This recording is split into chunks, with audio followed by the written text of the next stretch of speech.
नमस्कार, मैं राज पुरोहित मधुर जी। आप देख रहे हैं श्रोतक। एक सुंदर सा पवित्र त्यौहार आ रहा है, चैत्र नवरात्रि। चैत्र नवरात्रि के अंतर्गत क्या करें, कैसे करें, कब मनाएं, नवरात्रि क्यों मनाई जाती है, किस देवी की उपासना करने से आपके जीवन में बहुत सारी खुशियां आएंगी, रोगों की समाप्ति होगी, लक्ष्मी की प्राप्ति होगी, संतान की प्राप्ति होगी, आदि संपूर्ण विषयों की जानकारी सुंदर से वीडियो में है।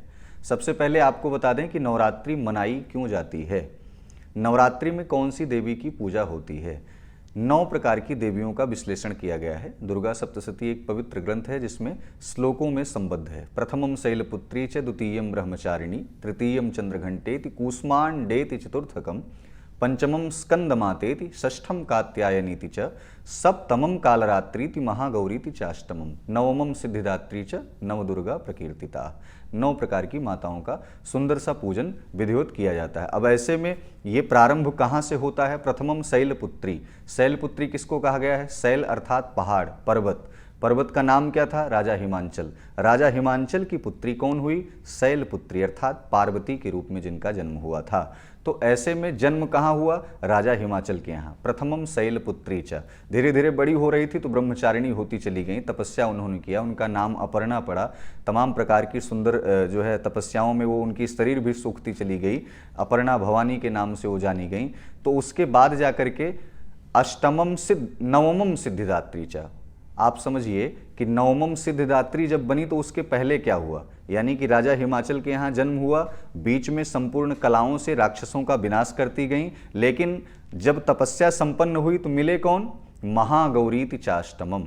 महागौरी कब कहलाईं, जब भगवान शिव के साथ इनका विवाह हो गया, तब ये महागौरी कहलाईं। अब जब विवाह संपन्न हो गया तो विवाह संपन्न होने के बाद शिव और शक्ति एक साथ जब मिले, अर्धनारीश्वर स्वरूप को धारण किए, तब नवमम सिद्धिदात्री च, अर्थात शिव और शक्ति जब एक जगह विराजमान हैं तो उस समय सिद्धियों को प्रदान करने वाले हो गए। तो ये सुंदर सा पवित्र नवरात्र में भगवान शिव और माँ गौरी अर्थात माता दुर्गा की उपासना तमाम अन्यान्य प्रकार के स्वरूपों में, अनेक प्रकार की शक्तिपीठों पे चलता रहता है। अपने घर में आप पूजन कैसे करें। सबसे पहली बात तो आपको बता दें कि इस बार माता की सवारी घोड़े पर हो रही है और अश्व पर यदि माँ आ रही हैं तो धावक परिस्थितियों में रहेंगी, और धावक परिस्थितियां मंगलवार का दिन भी पड़ रहा है। तो ऐसे में 9 अप्रैल को मंगलवार का दिन जो पड़ रहा है, उस दिन माँ भगवती घोड़े की सवारी करते हुए प्रत्येक घरों में, प्रत्येक जनमानस के मन में जाकर के व्याप्त होंगी। घोड़े की जो चाल होती है बहुत तीव्र होती है और माँ भी उस पर उग्र रूप में ही बैठेंगी। तो ऐसे में सामान्य व्यक्ति से लेकर के असामान्य व्यक्ति तक, यानी कि अपराध करने वाले व्यक्तियों तक जो चीज़ें हैं कि ये सनातन धर्म जो कहता है कि बहुत ज़्यादा आपको संभल करके चलना होगा। अब ऐसे में 9 अप्रैल को मंगलवार के दिन प्रातः 6:21 से 10:23 तक एक सुंदर सा मुहूर्त है जिसमें माँ भगवती की प्रतिष्ठा, प्राणव प्रतिष्ठा, कलश स्थापन कर सकते हैं। लेकिन एक पवित्र मुहूर्त इसमें है 9 तारीख को, जो सबसे विशेष मुहूर्त है वो सिर्फ 50 मिनट का है। 50 मिनट के मुहूर्त में करना क्या है, पूजा पाठ, वेदी, स्थान, आप पवित्रता से सब कुछ तैयार कर लें, सुंदर साज सज्जा से उसे संलिप्त कर लें। तत्पश्चात 12:03 से लेकर के 12:53 तक अभिजीत मुहूर्त में कलश स्थापन का सुंदर सा योग बना हुआ है। अब कलश स्थापन की विधि क्या है और कलश स्थापन कैसे करना चाहिए, क्यों किया जाता है। सबसे पहली बात तो ये, समुद्र मंथन के समय कलश में अमृत निकला था। साक्षात उस अमृत को बांटने के लिए कलश का ही वो स्वर्ण कलश था, कलश में अमृत था। तो ऐसे में कलश की स्थापना, कलश का पूजन का महत्व तो वहाँ से बतलाया गया है। और किसी भी पूजन में कलश का एक विधिवत सुंदर पूजन होता है, किसी भी अनुष्ठान में। तो ऐसे में कलश का पूजन अनिवार्य है। अब कलश मिट्टी का रखना है या धातु का रखना है, बहुत बड़ा प्रश्न होता है। पहले समस्त जनमानस में क्या था कि बहुत गरीबी भी व्याप्त थी, तो ऐसे में सबके पास धातु कलश था नहीं, तो मृदा कलश का इस्तेमाल लोग करते थे। और एक बहुत बड़ी बात है, कुम्हार के चाक से वो कलश बनता है।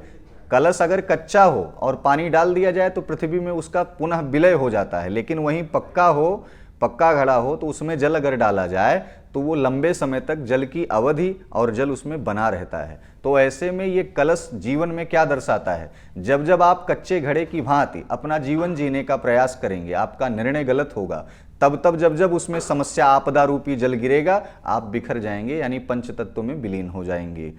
और वहीं जब पका हुआ कलश, पकी हुई मिट्टी, जब उसमें जल डाला जाएगा, यानी अपने जीवन में जब आप धर्म रूपी तपस्या से संलिप्त रहेंगे, सदा आचरण, सदैव सुंदर आचरणों से संलिप्त रहेंगे, तो ऐसे में जब धर्म रूपी जल पड़ेगा तो वो जीवन शतायु बन करके आपके जीवन में, आपके परिवार में खुशियां खुशहाली बन करके आएगा। तो कलश स्थापन धातु का भी कर सकते हैं, मृदा का भी कर सकते हैं। मिट्टी के कलश में भी कोई किसी प्रकार की कोई हानि नहीं है, वस्तुतः मृदा से ही व्यक्ति उत्पन्न हुआ है, मृदा में ही मिल जाना है, इसलिए हमें उसी चीज का अनुसरण करना चाहिए, उसे सीख लेनी चाहिए, अपने बच्चों को सिखाना चाहिए। कलश स्थापन का जो मुहूर्त है 12:03 से 12:53 तक है। प्रातः जो व्यक्ति ऑफिस जाना चाहते हैं, कहीं दूर जाना चाहते हैं, पूजन करने जाना चाहते हैं, वो प्रातः काल में 6:21 से 10:23 तक पूजन कर सकते हैं। यह सामान्य पूजन, इस समय किसी प्रकार का कोई दोष नहीं है, ब्राह्मणों से पूजन पाठ आदि संपन्न करा सकते हैं।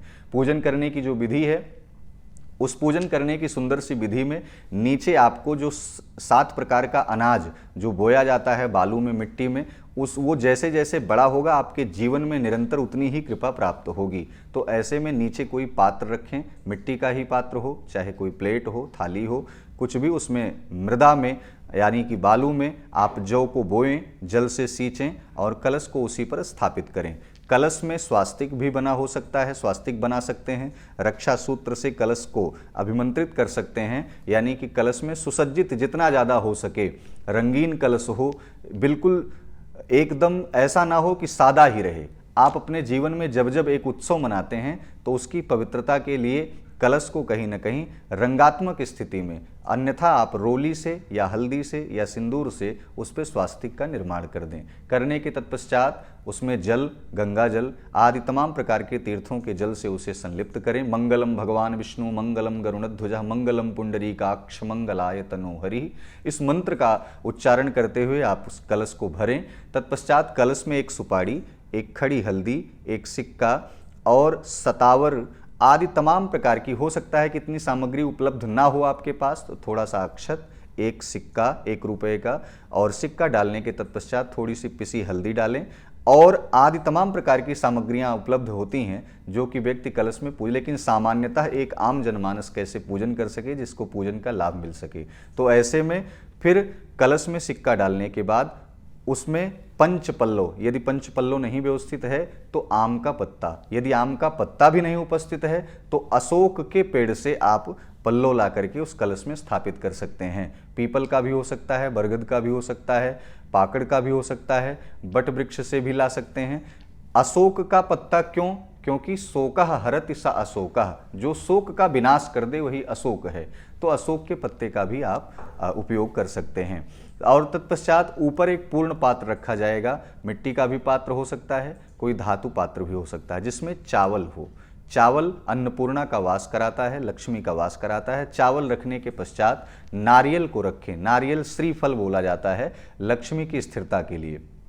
नारियल को स्थापित करें, नारियल में चुनरी और कलावे से सुंदर उसको ढका रहना चाहिए। और 9 दिन विधिवत पूजन करने के बाद जब कलश का विधिवत पूजन करें, और ध्यान रहे यह सारी क्रिया करने के तत्पश्चात जब माँ भगवती को स्थापित करें तो लाल वस्त्रों पर सुसज्जित करके नीचे लाल आसन पर बैठ करके उनको बैठाएं, माँ भगवती को सुंदर आसन दें, आदि दीपक जलाएं, घी का दीपक जलाएं। जिसके पास घी की उपयोगिता, मान लो घी नहीं है तो आप तिल के तेल का उपयोग कर सकते हैं। तो ऐसे में आप निरंतर नित्य पूजा करें और दीपक जो जल रहा हो उसका सदैव ध्यान रखें और पवित्रता शुद्धता जीवन में अपना करके। सबसे बड़ी बात यह है कि भक्ति 9 प्रकार की है, लेकिन 3 प्रकार से विशेष ध्यान देना चाहिए। क्या? मनसा वाचा कर्मणा, मन से, वचन से, कर्म से। मन आपका जैसे पुष्प की भांति भगवान में समर्पित पुष्प होता है, ऐसे मन को समर्पित करें। वाचन में क्या है? मंत्रों का उच्चारण करें, अशुद्ध ही क्यों ना हो। एक माँ के सामने, एक पिता के सामने हम अपनी गुहार लगा रहे हैं, वो स्वीकार करेगा। क्यों? क्योंकि कुपुत्रो जायेत क्वचिदपि कुमाता न भवति। पुत्र कुपुत्र हो सकता है लेकिन माता कुमाता नहीं हो सकती। इसलिए भावो विद्यते देवा, भाव में ईश्वर का वास है। तो अगर आप ये समझें कि बहुत बड़े ज्ञानी हैं, परमात्मा आकर के खड़े होकर दर्शन देंगे, तो नहीं। भाव में, भाव का भूखा हूं मैं, भाव ही एक सार है, भाव से भजले जो प्राणी भव से बेड़ा पार है। तो ऐसे में भाव की उत्पत्ति होनी चाहिए। माँ को लाल आसन करा करके प्रतिदिन 5 आहुति जरूर दें। इससे घर में पवित्रता, मंत्रों में अखंडता, मंत्रों की शक्ति आपके जीवन में तमाम प्रकार की ऐसी ऊर्जा को उत्पन्न करेगी, आप स्वयं को लाभान्वित महसूस करेंगे। अब रही बात की, एक बहुत बड़ा प्रश्न आता है मानव जीवन में। 17 अप्रैल को रामनवमी जब मनाई जाएगी तो रामनवमी के बाद कन्या पूजन होगा। कन्या का पद प्रक्षालन करें, पद प्रक्षालन करने के बाद उनको टीका तिलक करें, वस्त्र का दान कर सकते हैं, दक्षिणा का दान कर सकते हैं। उस दिन बुधवार पड़ रहा है, भगवान गणेश की कृपा बहुत बड़ी रहेगी। अब जो कलश पर नारियल रखा गया है उसका क्या करें? मान लो विप्र ब्राह्मण नहीं मिल पाए तो उस नारियल को पूजन के स्थल पर यथास्थान अगले नवरात्र तक आप रख करके पूजन करें। इससे क्या होगा? लक्ष्मी की स्थिरता बनी रहेगी, घर में किसी प्रकार की कोई आपत्ति नहीं आएगी। बहुत सारे लोग कलश का नारियल उठा करके उसको फोड़ के बांट लेते हैं, प्रसाद दे देते हैं, लेकिन ऐसा करना गलत है। क्योंकि 9 दिन जिसमें आप शक्तियों को समाहित कर रहे हैं और उसे खा जाएं, खाने के लिए तो आप बहुत सारी चीज़ें, लहसुन प्याज और तमाम प्रकार का भक्षण करते रहते हैं। तो ऐसे में आप ध्यान रहे उस नारियल का पूजन करें, जिससे पवित्रता भी बनी रहे, एक ऊर्जा भी बनी रहे, एक सुंदर से बालकों में सद्बुद्धि का विकास भी हो। तो उस नारियल को फोड़ना नहीं है, उस नारियल को पूजन स्थल पर ही रख देना है, अन्यथा विसर्जित कर देना है, लेकिन फोड़ करके ना खाएं। दूसरा नारियल आप प्रसाद के रूप में भगवती को भेंट करें, उसे तोड़ करके उसकी बलि चढ़ा करके भगवान को समर्पित करें और स्वयं भी प्रसाद में लें। तो ऐसे में रामनवमी के दिन कन्याओं का पूजन, तत्पश्चात यज्ञ हवनात्मक स्थिति करें।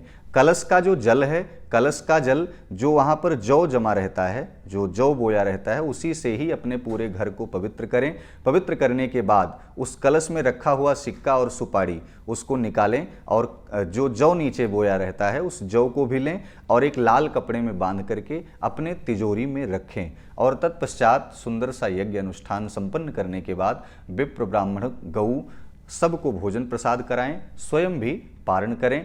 इससे यज्ञ आपकी संपन्न होगी, शुभता होगा, आपके जीवन में शुभ फल प्राप्त होगा। एक अगर बालक जातक का जन्म नहीं हो रहा है तो जातक का जन्म होगा, रोगों की उत्पत्तियां जो बार बार हो रही थी, रोगों का शमन होगा, आदि व्याधि जरा पीड़ा, न्यायालय से संबंधित तमाम प्रकार, कोर्ट कचहरी से संबंधित आपको हर चीज़ों से निजात मिलेगी। माँ भगवती आपके दाहिने सदैव खड़ी होकर के रक्षा करेंगी।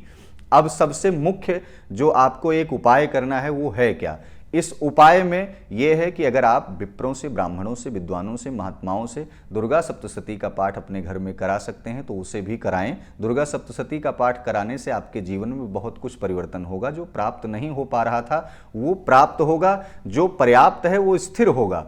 तो ऐसे में आप दुर्गा सप्तशती का पाठ करें। लेकिन सूक्ष्मोत उपाय क्या है? यदि आप बहुत ज़्यादा मानसिक तनाव से, डिप्रेशन से, बहुत ज़्यादा सर्वाइकल से आदि तमाम प्रकार की बीमारियों से बहुत लंबे समय से ग्रसित हैं तो एक पीतल का त्रिशूल लेकर के, 3 शूल बने होते हैं जो कि भगवती के भी हाथों में होते हैं, शिव जी के भी हाथों में। उस त्रिशूल को लेकर के आप कहीं देवालय में, देवी के मंदिर में जाकर के चढ़ाएं और उसे प्रसाद स्वरूप चढ़ा करके अपने घर में ला करके पूजन स्थल पर रखें। नित्य प्रति उसे प्रणाम करें। इससे आपके जीवन में संपूर्ण बाधाओं का शमन होगा।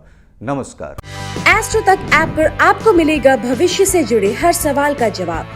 डाउनलोड कीजिए एस्ट्रो तक ऐप और चुटकी में जुड़िए इंडिया के बेस्ट एस्ट्रोलॉजर से।